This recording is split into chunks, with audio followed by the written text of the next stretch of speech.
Gloire à toi, Seigneur. Gloire à toi, Dieu notre Père. C'est toi seul que nous adorons, mais c'est toi seul que nous servons. Car c'est toi qui nous as donné la vie. C'est toi seul qui as pourvu pour notre salut. Tu es notre raison de vivre. Et c'est en toi seul que nous avons la victoire. Et c'est pourquoi nous sommes reconnaissants tous les jours. Merci de parler à nos cœurs, de manifester ta présence dans chaque maison qui nous reçoit en ce moment et de nous communiquer la vie et l'esprit de ta parole. Au nom de Jésus, Amen. Nous bénissons le Seigneur. Shalom chez vous. Que la présence du Seigneur et sa grâce vous soient communiquées là où vous êtes. Au nom de Jésus. Alléluia. C'est notre premier jeudi, n'est-ce pas? De l'EPEPP. C'est notre premier jeudi. C'est une prémisse, réunion prémisse pour la suite. Et je prie que la grâce de l'obéissance à l'Esprit soit notre partage. Amen. Et que nous grandissions dans la sensibilité de l'Esprit et dans la promptitude à obéir à sa direction. Amen. Gloire au Seigneur Jésus-Christ. Nous sommes là pour servir le Seigneur, mais aussi pour vous servir. Vous qui êtes assis chez vous, j'espère que vous vous êtes mis en condition.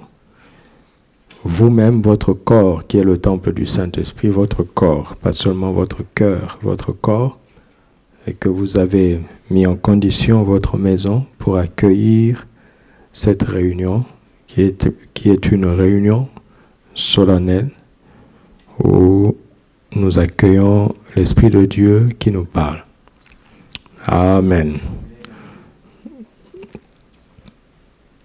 Dieu a voulu que l'Église soit vécue comme cela pendant cette année, pendant des longs mois. Et quelque part, c'est une bénédiction pour chacune de nos maisons d'accueillir sa présence de cette manière. C'est une bénédiction que nos familles soient l'Église du Seigneur.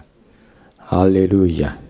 C'est une bénédiction. Dans la parole de Dieu, Obed-Édom a accueilli l'arche pendant 3 mois. Dieu l'a béni de manière extraordinaire au point que David a dit non, on ne peut pas laisser l'arche là-bas. Alléluia. Il y a toujours de bonnes choses, il y a l'évangile dans tout ce que nous vivons. N'est-ce pas? Comme nous l'avons vu le dimanche. Ce soir, c'est plus l'esprit de conseil et d'exhortation qui m'anime. D'accord? Il y a toujours beaucoup de choses à dire, mais mon esprit a senti depuis hier qu'il fallait attendre. Mais j'ai compris par le Saint-Esprit que ce soir, il avait des conseils et des exhortations à nous prodiguer. Car en nous appuyant sur l'œuvre achevée de Christ, la restauration se fait toute seule. Enfin, du moins avec notre implication, mais le Seigneur a remporté la grande bataille. Il a pourvu pour toutes choses. Amen.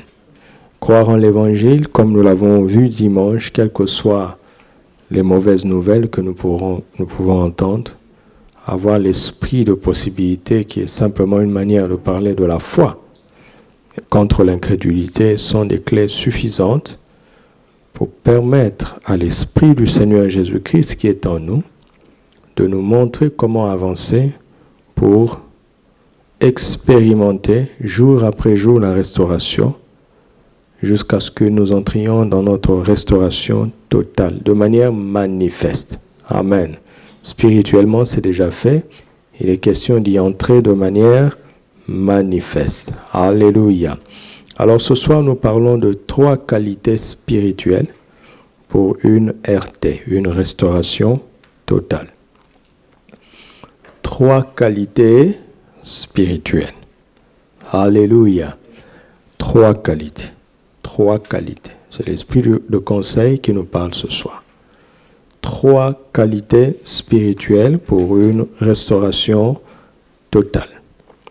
La première qualité, c'est le discernement des esprits. La deuxième qualité, c'est l'humilité de l'esprit. Et la troisième qualité, c'est la ferveur d'esprit. Le discernement des esprits, l'humilité de l'esprit et la ferveur d'esprit.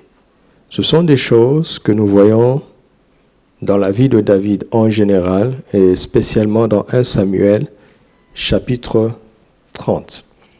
1 Samuel chapitre 30, verset 6.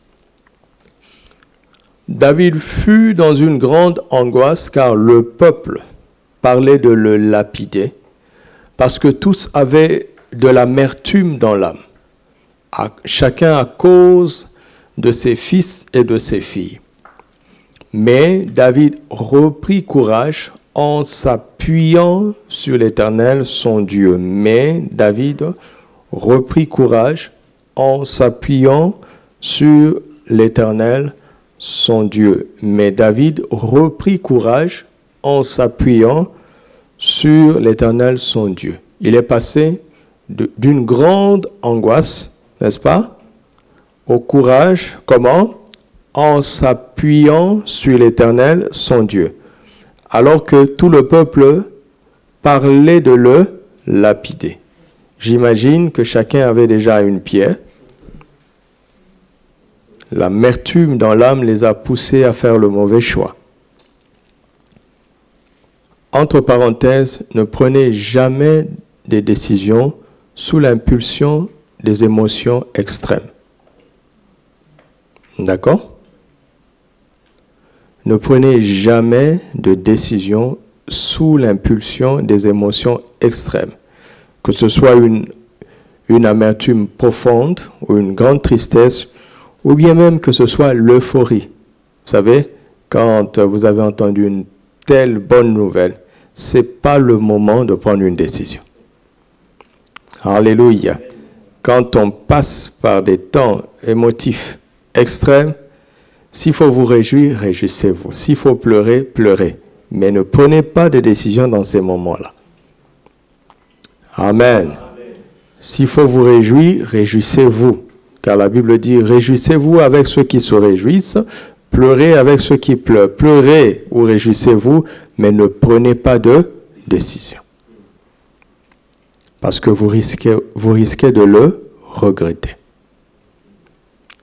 Alléluia. Nous avons une âme. On peut essayer de maîtriser nos émotions, mais personne ne peut dire qu'il n'éprouve rien. Toute personne normale éprouve des choses. Alors, dans ce temps-là de turbulence, positive ou négative, ce n'est pas le moment de prendre une décision. S'ils avaient osé lapider David ici, il aurait regretté, n'est-ce pas? Il aurait regretté. Voilà. Et David aussi n'a pas réagi. Il n'a pas essayé de se défendre, mais il s'est appuyé sur l'Éternel. Où est l'Éternel? Comment fait-on pour s'appuyer sur lui? Dieu est esprit, n'est-ce pas? Donc c'est une attitude spirituelle. Ce n'est pas son corps qui s'est appuyé sur l'Éternel. Ce n'est pas son âme non plus, mais c'est son esprit. C'est pourquoi ce soir nous ne parlerons que des qualités spirituelles. J'ai déjà bossé. Les émotions, ne les laissez pas les émotions vous emporter. Je n'ai pas dit n'éprouvez rien. Ce n'est pas possible. Vous allez éprouver des choses. Mais ne laissez pas les émotions, les sentiments vous dicter ce que vous devez faire. L'homme est spirituel d'abord. Alléluia. Alléluia. 2 Corinthiens chapitre 2, verset 11. 2 Corinthiens 2, verset 11. Un passage très important. Paul dit, afin de ne pas laisser l'avantage à Satan l'avantage sur nous, car nous n'ignorons pas ses actions. nous n'ignorons pas ses desseins. Alléluia. Et au verset 14, il finit par rendre gloire à Dieu, grâce soit rendue à Dieu, qui nous fait toujours triompher en Christ et qui répand par nous en tout lieu l'odeur de sa connaissance. Vous comprenez que pour arriver au verset 14, il faut passer par le verset 11. Le triomphe dépend du discernement que nous avons des desseins de Satan. Notre triomphe.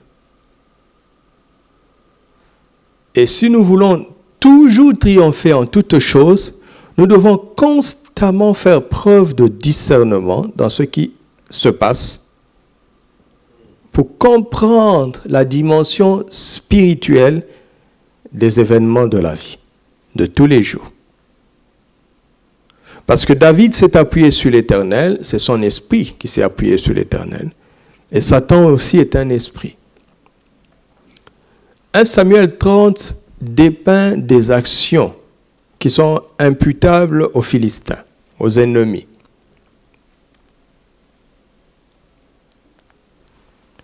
Mais nous comprenons, une lecture attentive de ce texte nous montre que le diable était derrière.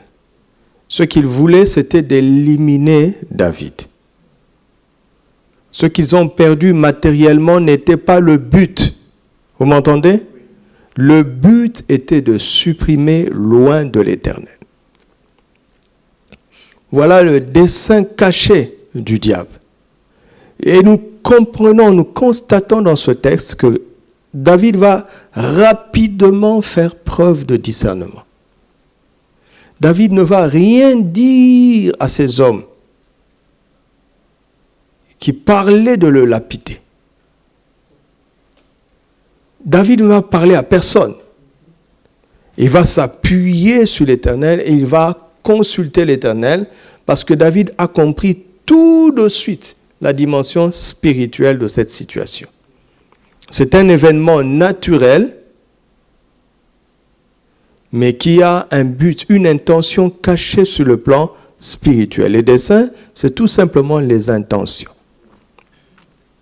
Alléluia. Le discernement, donc, est très important. Chaque enfant de Dieu doit apprendre à s'exercer au discernement des esprits. Amen. Alléluia. Très important. Très important. Si tu te limites aux actions du diable, tu n'auras pas de victoire.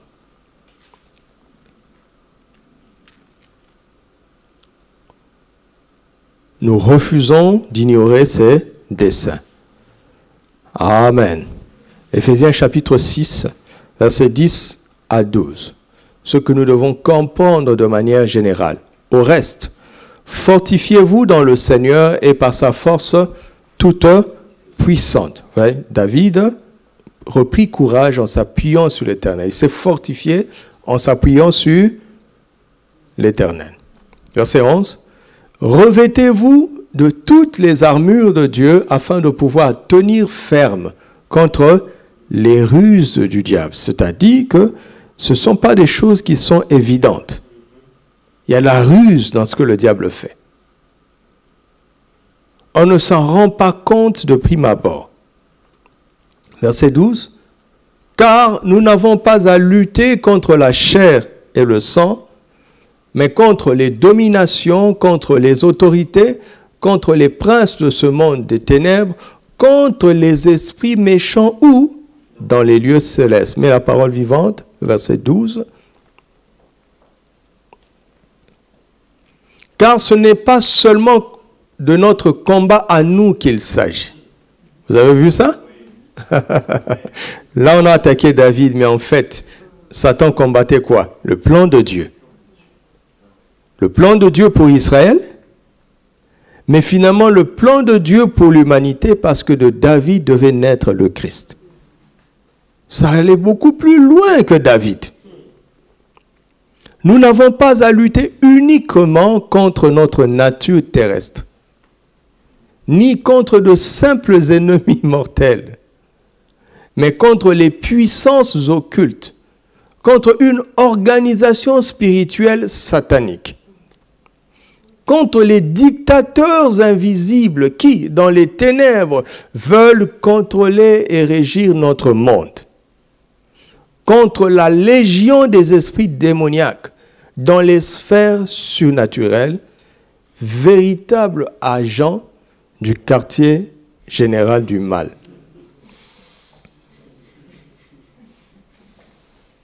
Vous avez vu ça? Les frères qui sont ici rient, mais je ne sais pas pourquoi, ce n'est pas rigolo. Ce n'est pas du tout rigolo, c'est sérieux. C'est très sérieux.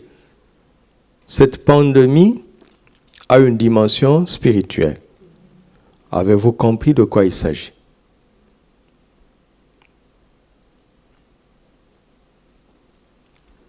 Et ce n'est pas un documentaire qui doit m'instruire sur cette dimension-là. Ce n'est pas un homme.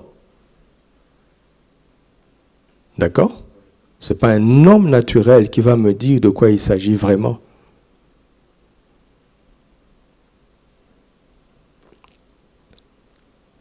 Le discernement, le discernement, le discernement, le discernement. Le discernement. Vous savez, même Saül ne comprenait pas pourquoi il en voulait David à ce point. À 2 reprises, Saül a appelé David mon enfant. Et il s'est repenti. Mais n'oubliez pas, quand Dieu a rejeté Saül, les mauvais esprits sont entrés en lui. Lisez bien 1 Samuel à partir du chapitre 16. Jusqu'à la fin, jusqu'au premier chapitre de 2 Samuel 1, tout ce que Saül voulait, c'était de tuer David.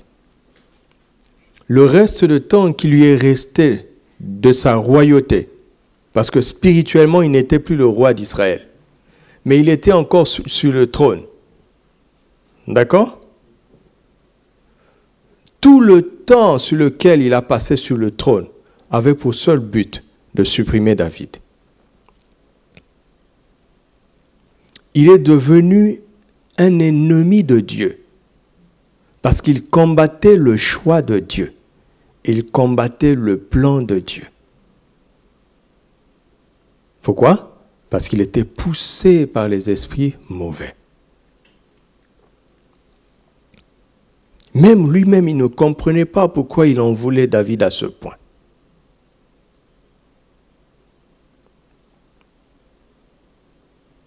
Parce que malheureusement, il était maintenant dominé par les démons. Et ces démons en Israël ne cherchaient rien d'autre que de supprimer la vie de David. Pourquoi? Parce qu'ils voulaient s'opposer au plan de Dieu.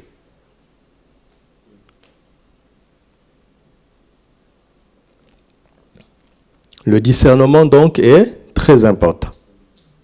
Alléluia. Le discernement est la première qualité. Le discernement des esprits est la première qualité que nous devons apprendre à développer. À développer. Si nous voulons expérimenter la réalité de cette restauration, comme David l'a expérimenté en 1 Samuel, chapitre 30. Alors, comment est-ce qu'on accède au discernement des esprits? Vous voulez le savoir? Comment fait-on pour y accéder? J'ai mis tellement longtemps dans la vie chrétienne où on ne m'apprenait pas des choses pratiques que j'ai décidé de ne parler qu'en disant des choses pratiques. Je ne veux pas d'un grand titre où on ne me montre pas comment le vivre. D'accord? Je veux la simplicité, la clarté et la praticité de la parole. Ça doit être du concret. Amen. Alors, comment on accède au discernement? Comment on fait? Comment on fait? Comment on fait? J'ai 5 moyens bibliques pour accéder au discernement des esprits. Le tout premier moyen, d'après vous, c'est lequel? Je commence toujours par ça. C'est C'est lequel? La nouvelle naissance. Vous n'avez pas remarqué que, peu importe le sujet, je commence par la nouvelle naissance. Pourquoi? Pourquoi Jean chapitre 3, à partir du verset 3. Jean 3, 3. Jésus lui répondit, en vérité, je te le dis, si un homme ne naît de nouveau, il ne peut. Vous avez vu ce verset que vous négligez? Vous avez vu à quel point il est puissant. Quand on naît de nouveau, on voit le royaume de Dieu. On prend conscience, on discerne que le royaume de Dieu existe. Amen. La nouvelle naissance. Romains 8, 16, l'Esprit lui-même rend témoignage à notre esprit que nous sommes enfants de Dieu. Le témoignage intérieur. Dès la nouvelle naissance, nous recevons la capacité innée d'entendre la voix de l'Esprit. Comment? À travers un micro? Non. À travers YouTube? Non. À travers une prophétie? Pas encore. À travers un prédicateur? Non, non. Au-dedans de soi. Nous discernons que nous sommes enfants de Dieu. Et nous discernons que le Dieu vague que toutes les religions prônent est maintenant notre papa. C'est une réalité intérieure. Alléluia. Alors, je suis très heureux parce que, en méditant la parole de Dieu, je constate que le discernement des esprits que Dieu veut nous donner, d'accord, commence d'abord par Dieu lui-même. Dieu est esprit. Puis par notre nature spirituelle d'enfant de Dieu. Autrement dit, l'esprit que tu dois discerner en premier, c'est l'esprit de Dieu. Et ton esprit, en tant que nouvelle création. Les démons viennent après. Vous avez compris? Les démons viennent après. C'est la poubelle du monde spirituel. Le royaume des ténèbres. C'est la poubelle du monde spirituel. Vous m'entendez? Mais il y a le royaume de Dieu. Une réalité extraordinaire. Pourquoi se préoccuper plus de la poubelle que du palais royal? N'est-ce pas insensé quand même?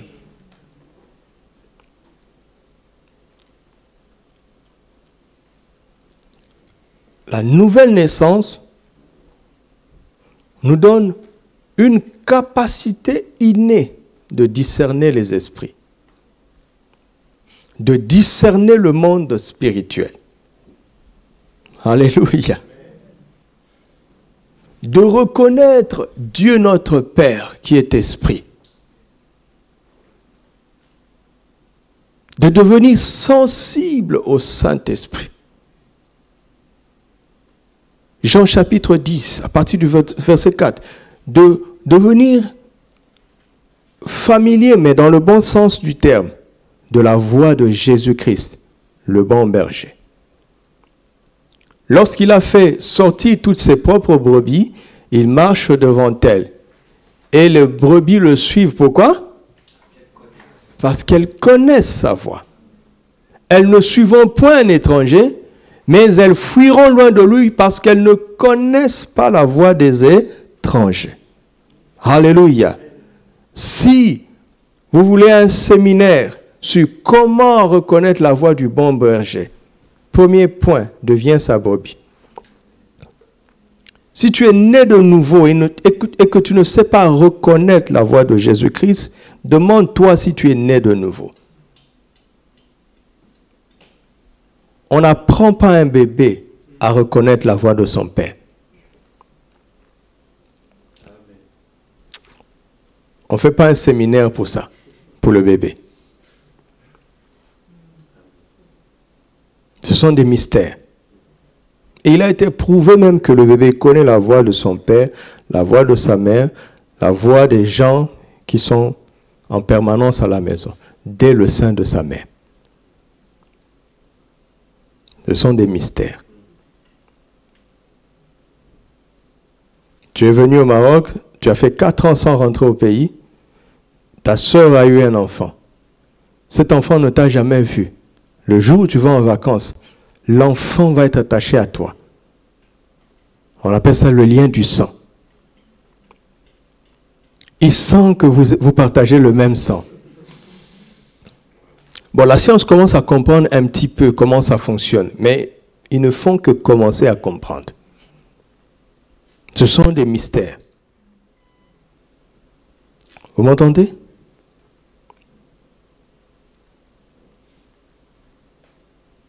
La paix que tu as ressentie, la conviction que tes péchés sont pardonnés, vient de quoi? Vient de l'Esprit qui t'a parlé. Il a rendu témoignage à ton esprit et tu sais, mais tu sais. La tristesse selon l'Esprit, quand tu pêches, c'est le Saint-Esprit qui t'a parlé. Tu as entendu une voix à l'intérieur. Le cantique qui monte de toi pendant la prière, c'est le Saint-Esprit qui te parle. Il dit, chante ça. C'est ce que le Père attend comme adoration pour toi. Parce que lui, il sonde les profondeurs du Père. Nous discernons tout le temps. Seulement, on ne nous apprend pas à reconnaître que nous sommes déjà en train de discerner. Vous m'entendez? Tu te sens troublé, ou bien tu as la paix, ou tu n'as pas la paix. C'est le discernement des esprits.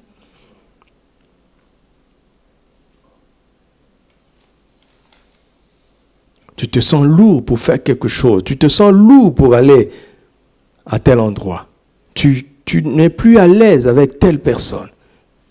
Visiblement irréprochable. Mais tu n'es plus à l'aise. C'est le discernement des esprits. La nouvelle naissance est la toute première chose. Alléluia. La toute première chose. La toute première chose. La nouvelle naissance. La nouvelle naissance. La toute première chose. Nous sommes d'accord? Amen.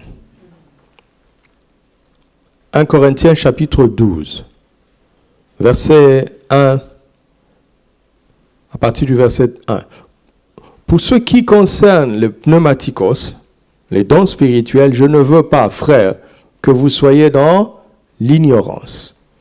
Vous savez que lorsque vous étiez païens, vous vous laissiez entraîner vers les idoles muettes, selon que vous étiez conduits. C'est pourquoi je vous déclare que nul, s'il parle par l'Esprit de Dieu, ne dit Jésus est anathème. Et que nul ne peut dire Jésus est Seigneur, si ce n'est par l'Esprit. À chaque fois que tu dis Jésus est Seigneur, c'est l'Esprit qui parle en toi. Combien de fois tu dis ça? Et tu oses dire que tu ne sais pas prophétiser. Alors que c'est évident pour toi que Jésus est le Seigneur. N'est-ce pas? L'Esprit a déjà parlé en toi. Amen. Alléluia. Un jour, on a envoyé une personne pour attaquer un pasteur pendant que le pasteur prêchait. Et ce jour-là, le pasteur ne sait pas ce qui lui est arrivé. À chaque fois qu'il prêchait à un moment donné, il faisait un soupir, il disait « Jésus ». Et à chaque fois qu'il dit « Jésus », la personne là, c'est comme si elle est... On l'enchaîne. Et ses amis viennent là, déliés. Et quand le pasteur continue à prêcher, quand il dit « Jésus », ses amis s'en vont, ils fuient.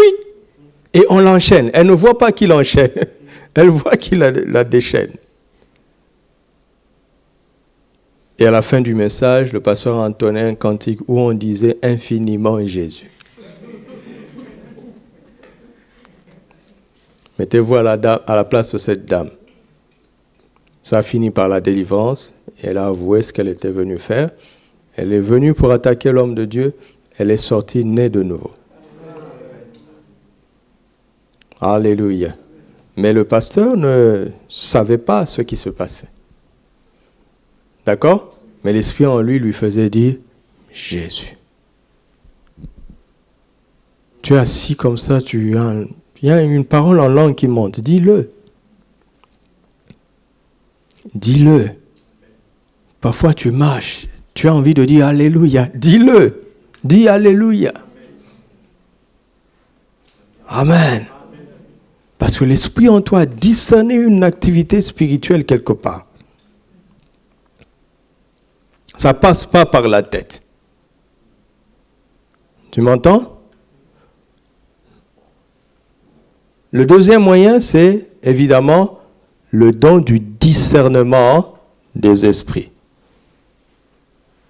À partir du verset 8, 1 Corinthiens 12.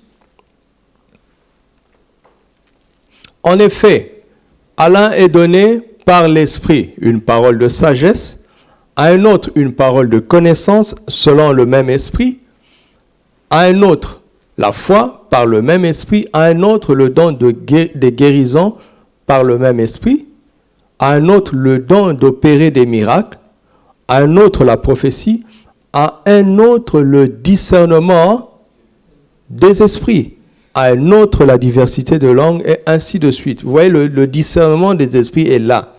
Il est dit clairement, d'accord?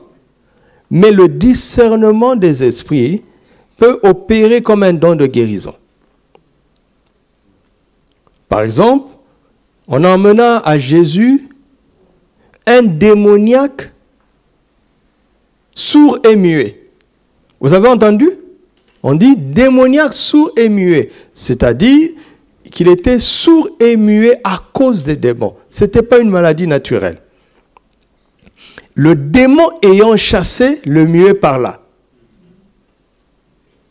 Le démon ayant été chassé, le muet par là.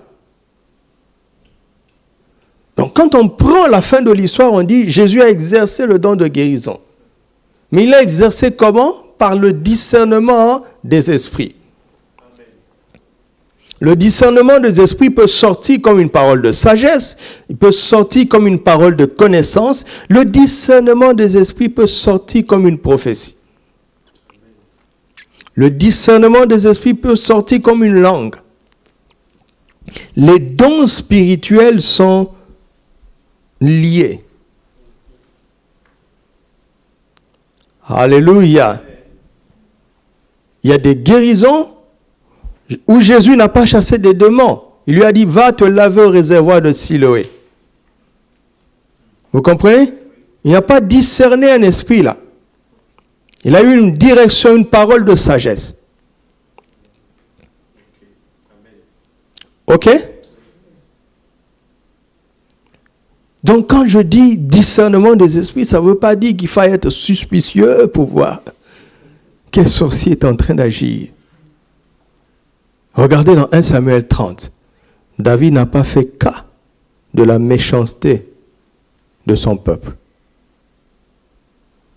Il a repris courage en s'appuyant sur l'Éternel. Il savait discerner la présence de Dieu dans une situation de grande angoisse. Alléluia. Mais s'il s'était laissé aller à l'émotion, il n'aurait pas pu discerner la présence de Dieu sur laquelle il devait s'appuyer pour son salut. Et l'ennemi, pour brouiller les pistes, il vient agiter les choses pour nous ramener dans la chair. Alors que si tu restes calme et que tu regardes au Seigneur, tu auras la victoire. Ainsi, le manque de discernement peut nous emmener à l'échec. Mais ça ne veut pas dire que l'œuvre achevée de Christ n'a pas eu lieu. Le problème pour nous, c'est le manque de discernement. Vous entendez? C'est très important. C'est très important. Donc, le discernement des esprits vient de manière innée par la nouvelle naissance.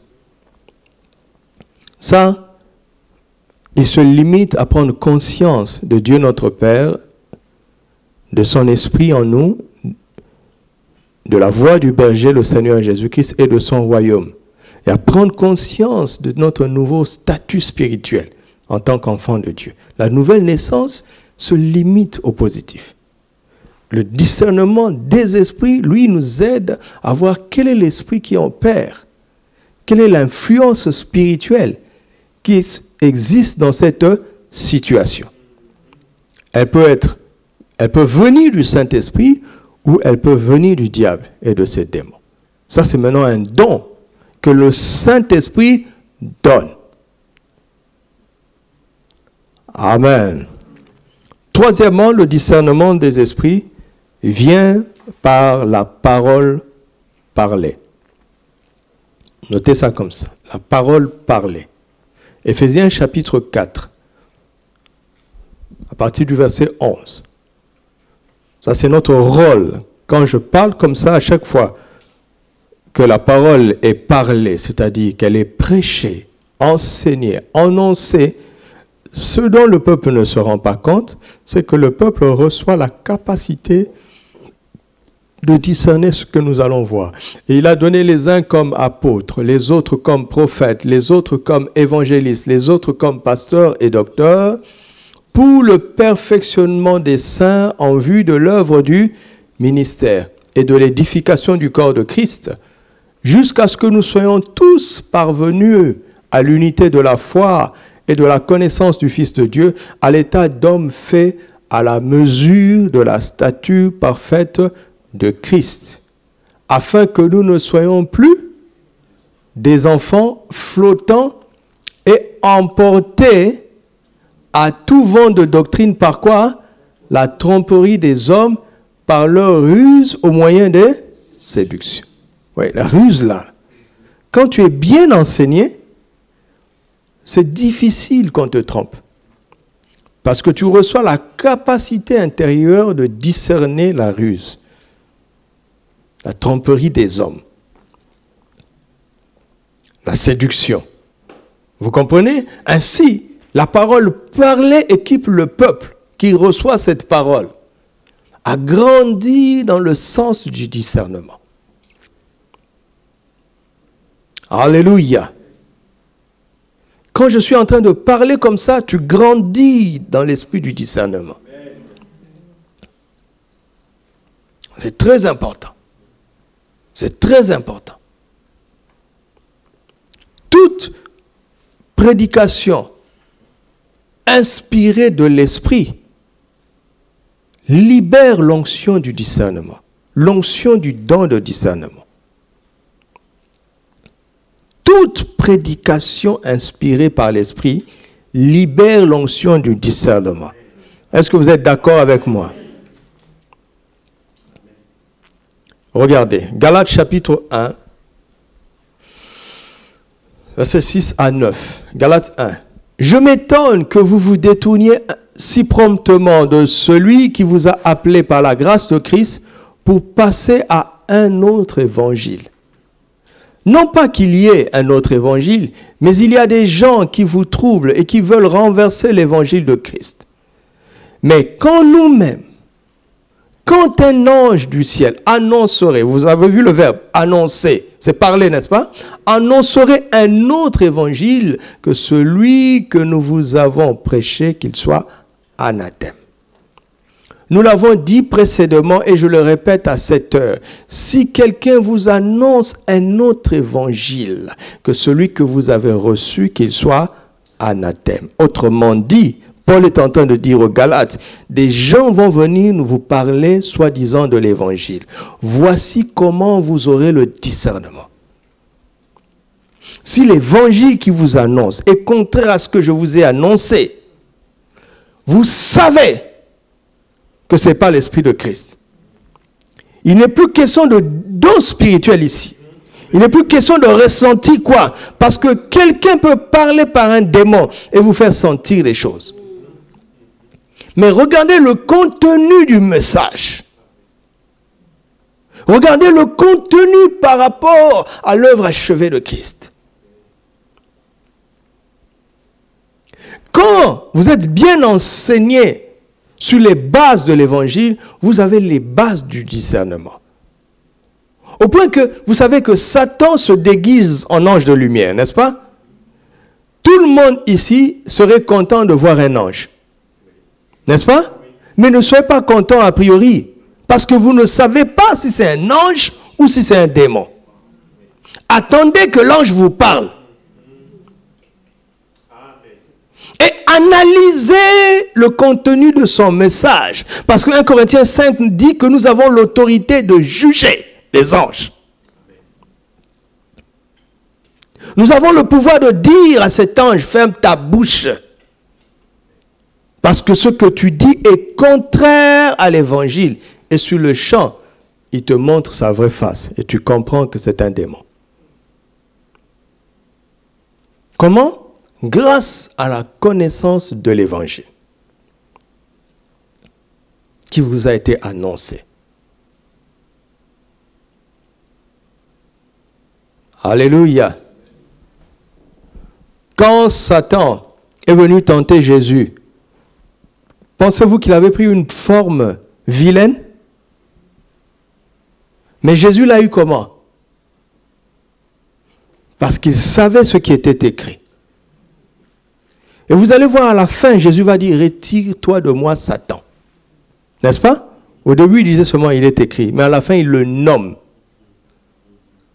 Parce que celui qui contredit, ou bien qui essaye de tenter Dieu, de manipuler les Écritures, de tordre les Écritures pour tenter Dieu, ne peut être que le tentateur, Satan lui-même.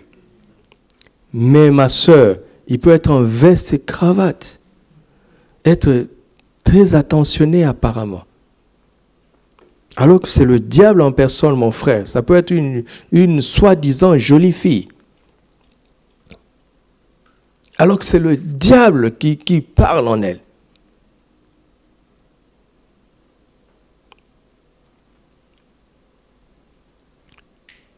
Et si tu n'as pas de discernement, tu peux être séduit. Et si tu es séduit, tu seras détruit. Mais si tu as du discernement, tu ne seras pas séduit. Et si tu n'es pas séduit, tu prendras autorité sur l'esprit. N'est-ce pas? Et le plan du diable va échouer. Et la bénédiction de Dieu va venir. Regardez dans Marc 1. Quand Jésus n'a pas succombé à la tentation, Dieu a envoyé les anges pour le servir. Donc à chaque fois que le plan du diable échoue, la bénédiction de Dieu se manifeste. Parce que dans les moments où Satan nous attaque le plus, c'est parce qu'il sent quelque chose de bien qui arrive. C'est toujours comme ça. Regardez à votre vie. Regardez à votre vie. Je ne parle pas de tout le monde. Regarde à ta propre vie. Tu vas voir. Avant qu'une bonne chose ne t'arrive, tu as eu des pressions bizarres. Parce que l'ennemi ne sait pas tout, mais il sent. Il sent qu'une bonne chose arrive. Alors il va te pousser toi-même à te mettre dans les mauvaises dispositions pour ne pas recevoir. Le discernement est très important. Amen. Le discernement est très important. Donc le discernement vient par la nouvelle naissance. Le discernement vient par les dons spirituels. Le discernement vient par la parole parlée. Chapitre 3, Galates chapitre 3, versets 1 à 3. Ô Galates, dépourvus de sens, qui vous a fasciné, vous, aux yeux de qui Jésus-Christ a été peint comme crucifié? Vous savez, quand on prêche là, comme ça vous donne des images dans votre esprit, n'est-ce pas? Ça vous donne des images. Quand vous écoutez la parole parler, que vous y croyez, vous recevez des visions intérieures. Votre imagination devient fructueuse. C'est l'œuvre de l'esprit. Alléluia. Voici seulement ce que je veux apprendre de vous. Est-ce par les œuvres de la loi que vous avez reçu l'esprit ou par la prédication de la foi? L'esprit qui va finalement vous donner les dons spirituels. Vous l'avez reçu comment? Par la prédication de la foi. Amen. Alléluia. Voici seulement ce que je veux apprendre de vous. Est-ce par les œuvres de la loi que vous avez reçu l'esprit ou par la prédication de la foi? Verset 3. Êtes-vous tellement dépourvu de sens? Après avoir commencé par l'esprit, voulez-vous maintenant finir par la chair? Comment? Il y aura une prédication d'incrédulité. Même processus, à l'envers. La parole parlée, qui annonce la peur, qui amplifie les complots. Le but, c'est quoi? C'est de tuer ta foi. Il faut discerner ça. Alléluia. Je dis aux gens qui me montrent, vous savez, pasteur, regarde tel document, regarde telle preuve. Et moi, je regarde, hein. Je vous assure que je regarde. Parce que j'aime la science. Je regarde. Et puis, j'appelle la personne, je lui dis, bon, d'accord. Considérons que c'est vrai. Qu'est-ce que tu vas faire maintenant? Il dit, oh, je ne sais pas.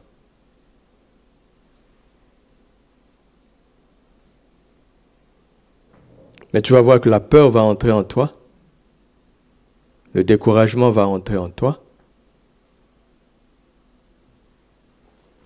Lisons Jean 16, 33. Jean 16, 33.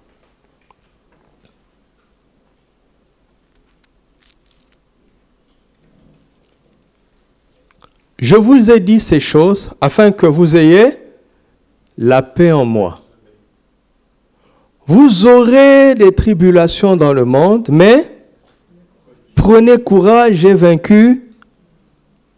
Le premier but du Seigneur, c'est quoi? C'est que nous ayons la paix. Parce que si les tribulations viennent te trouver dans le trouble, tu ne peux pas faire preuve de courage et remporter la bataille.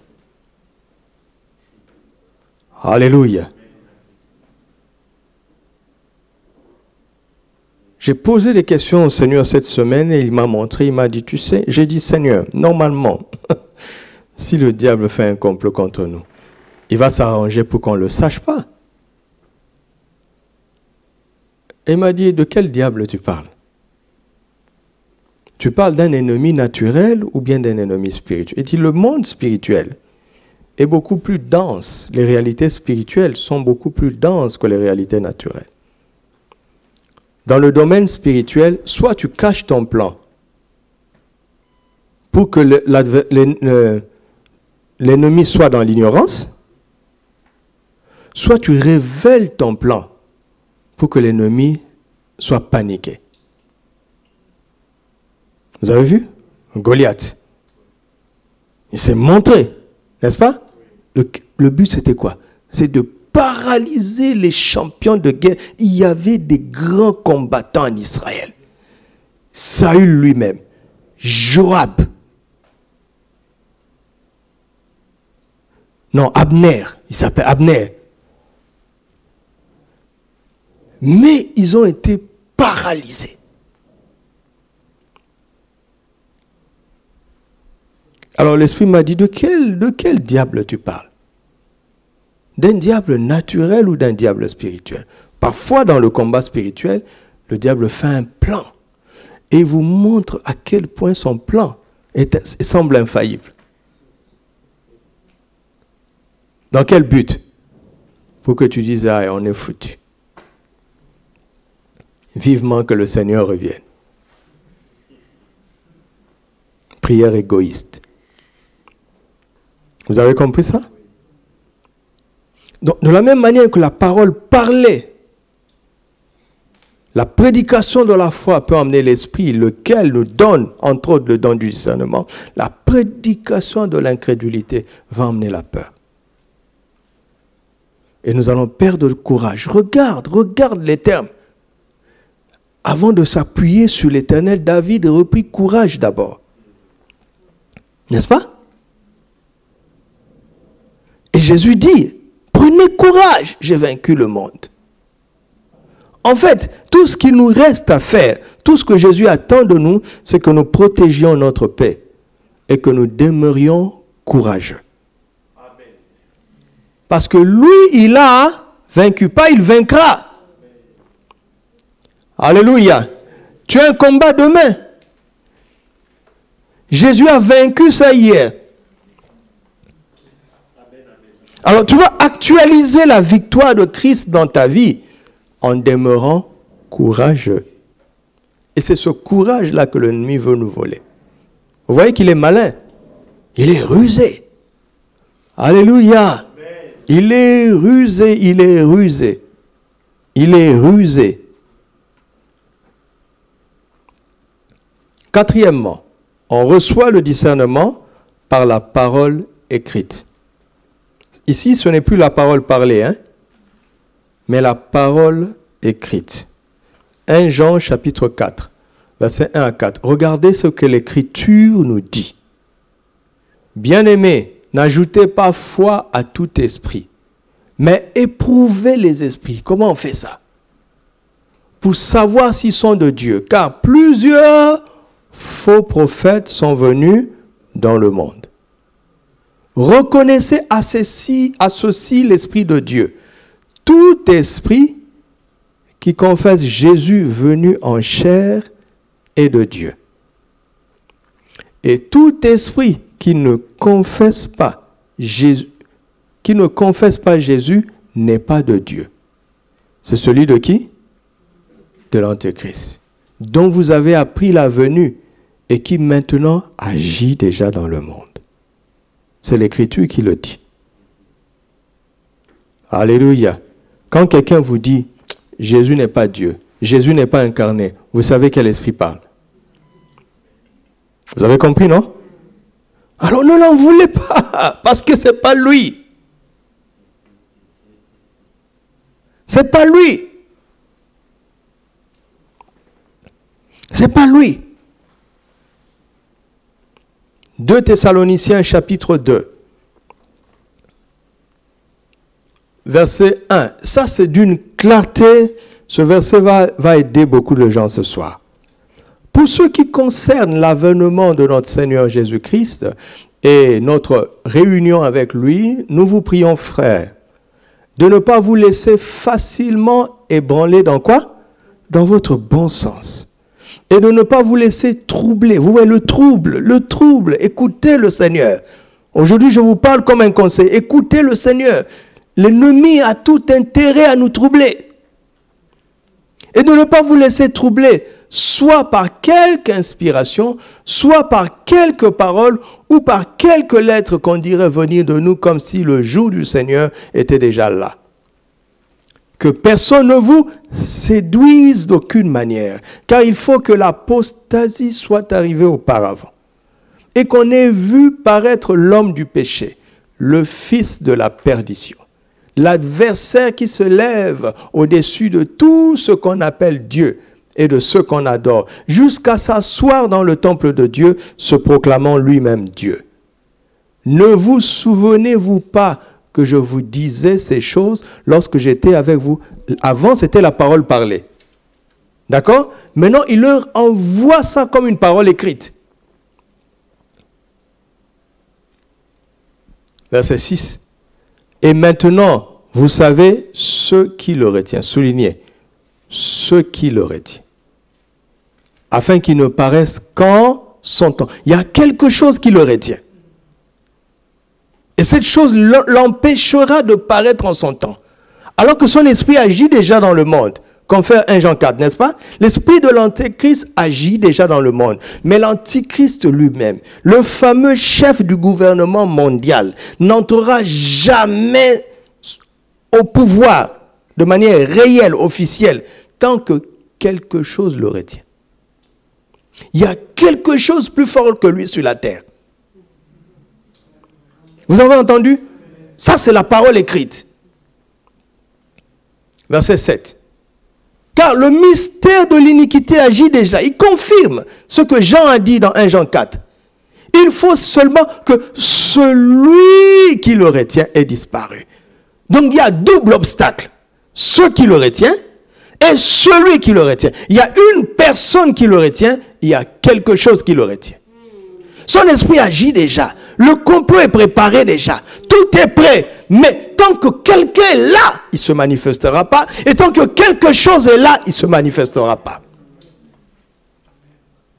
Alors, à qui tu accordes du crédit? À l'écriture ou au documentaire? Où se trouve la vérité?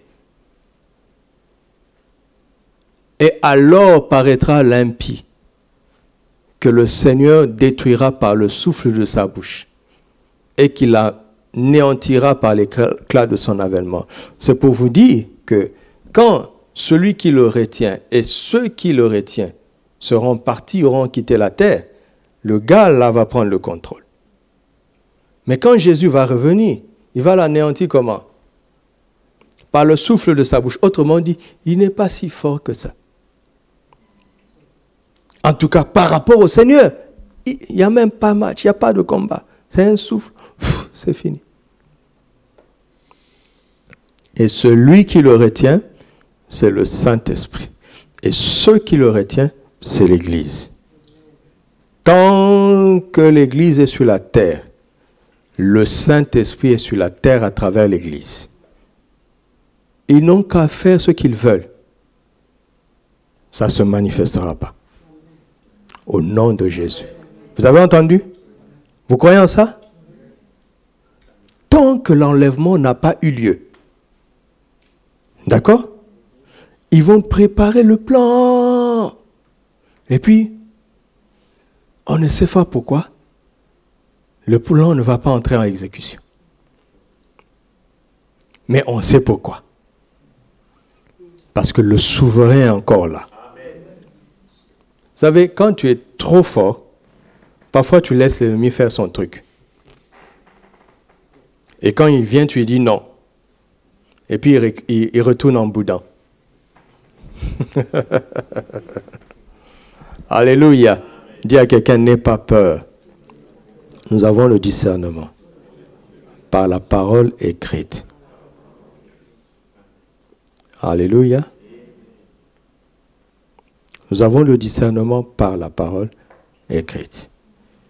Amen. Alléluia. Et enfin, il y a une catégorie de personnes sur la terre qui ont plus de discernement que d'autres. Les pères. Vous entendez? Notez 1 Jean chapitre 2, versets 13 à 14, et puis tout Galates chapitre 2. Les pères.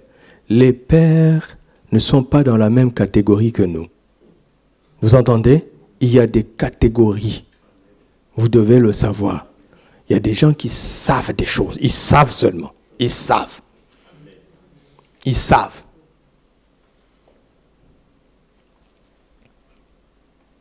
Ils sont nés de nouveau comme nous.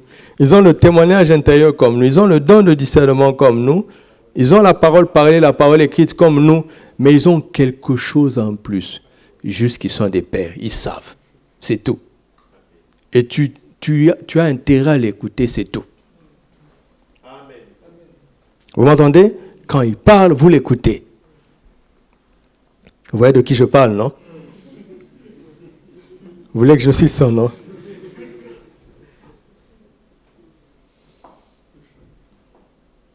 Les pères. Tout le monde n'est pas père. Hein?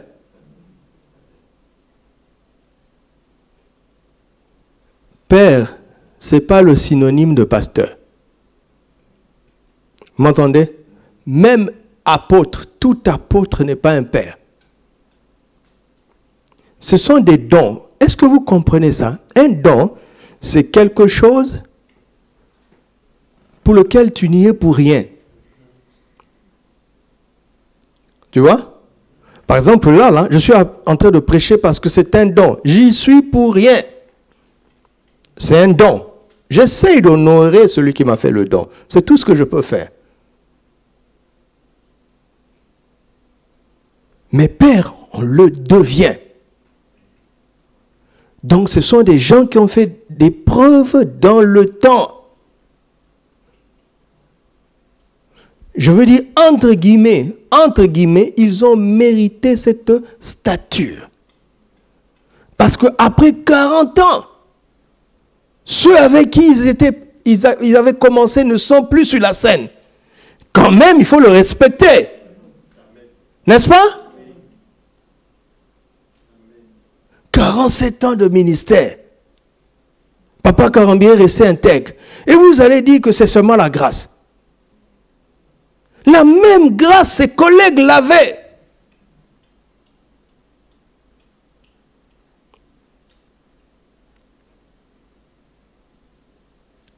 Il a fait des preuves de sa fidélité, de son intégrité. Parce qu'écoute-moi, jeunes gens, tu as quelques victoires, rendez-vous dans 20 ans. Où tu seras dans 20 ans? Alors sois humble. Tu m'entends? Sois humble, tu n'as encore rien fait. Satan n'a pas peur des champions. Il en a fait tomber des tonnes. Alors sois humble. Ça nous introduit au deuxième point. La deuxième qualité, c'est l'humilité. Parce que les exploits d'aujourd'hui ne font pas trembler le diable. Regarde, s'il a osé revenir pour tenter Jésus. La Bible dit qu'il s'en alla en attendant une occasion favorable. Vous vous rendez compte que Satan pense qu'il peut y avoir une occasion favorable pour l'homme sans péché et pour nous autres alors. Alors, soyons humbles. Alléluia. Le Seigneur est en train de restaurer beaucoup de choses. Alors il m'a envoyé nous dire, il dit, dis à mes enfants, dites à mes enfants, quand ces victoires vont commencer à se manifester, soyez humbles. Alléluia. On va dire que le dernier point, ce sont les pères. Des gens qui ont accès au discernement à un autre niveau, à un niveau supérieur. Ils sont des dons excellents pour l'Église, afin que simplement nous puissions les suivre. Alléluia. Ce sont des gens qui ont fait des preuves dans la durée. Ils ne sont pas nombreux sur la terre. Ils ont comme nous accès à tous les 4 premiers éléments. La nouvelle naissance, les dons spirituels, la parole annoncée, la parole parlée, la parole écrite. Mais ils ont une relation et une expérience spirituelle qui fait. Et ils ont fait preuve de bonté, de fidélité dans le temps, à un tel point que le Seigneur, le Père, leur confie des secrets pour les différentes familles des enfants de Dieu qui sont sur la terre. Nous devons simplement les écouter. Alléluia. Et chacun d'entre nous, dans les victoires que nous commençons à remporter, parce que la restauration est une réalité, demeurons humbles.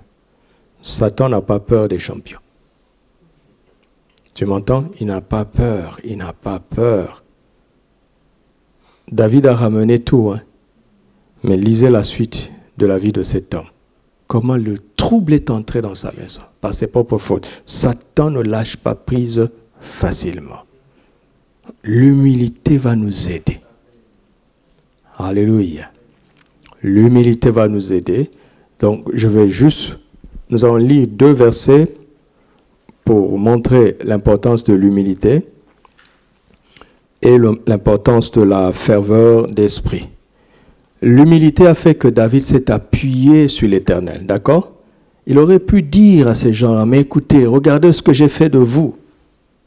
Il aurait pu faire valoir tout ce qu'il a fait.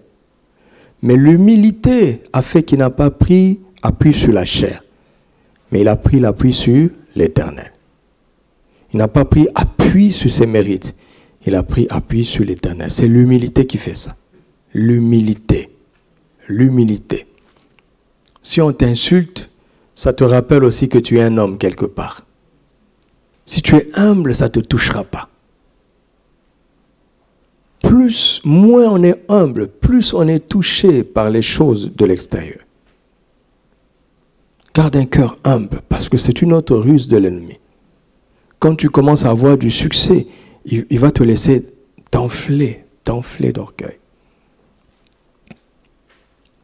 Pour que Dieu lui-même devienne ton adversaire. Parce que Dieu résiste aux orgueilleux. Il y a des gens que le diable n'a plus besoin de combattre, tellement ils sont enflés d'orgueil. Dieu lui-même devient leur adversaire. Zacharie 9:9 est un verset qui m'a beaucoup touché, qui annonçait le Seigneur Jésus. Il dit ceci: sois transportée d'allégresse, fille de Sion. pousse des cris de joie, fille de Jérusalem. Voici ton roi vient. Ton roi, hein? Ton roi vient. C'est déjà un roi, hein? Il est juste et victorieux. Ça veut dire quoi? Il a massacré déjà ses ennemis, hein? Mais il est comment? Humble. Et monté sur quoi? Sur une Rolls-Royce. Après la victoire, il n'a pas dit, mais c'est ce genre de char triomphal que vous me donnez. Il est resté humble après la victoire. Il est resté humble après le couronnement. Vous m'entendez? Voici. La ruse de l'ennemi est comme ça. Il ne veut pas que tu triomphes, mais quand tu triomphes, il veut que tu sois enflé d'orgueil. Amen. Et enfin, la ferveur d'esprit, 1 Samuel chapitre 30, verset 8. David consulta l'Éternel en disant, « Poursuivrai-je cette troupe? L'atteindrai-je » L'Éternel répondit, « Poursuis, car tu atteindras et tu délivreras. » Amen. Versets 17 à 19. Ça, c'est maman qui m'a montré la dernière fois. David les bâtit depuis l'aube du jour jusqu'au soir de quoi? Du lendemain. D'accord? Parce que moi, quand je disais l'aube du jour jusqu'au soir. Hein? De 6h à 18h. Non, non, non. C'est lundi à 6h jusqu'à mardi à 18h. Ce n'est pas naturel. On dit, soyez fervents d'esprit. D'accord? Parce qu'il faut poursuivre, atteindre et délivrer.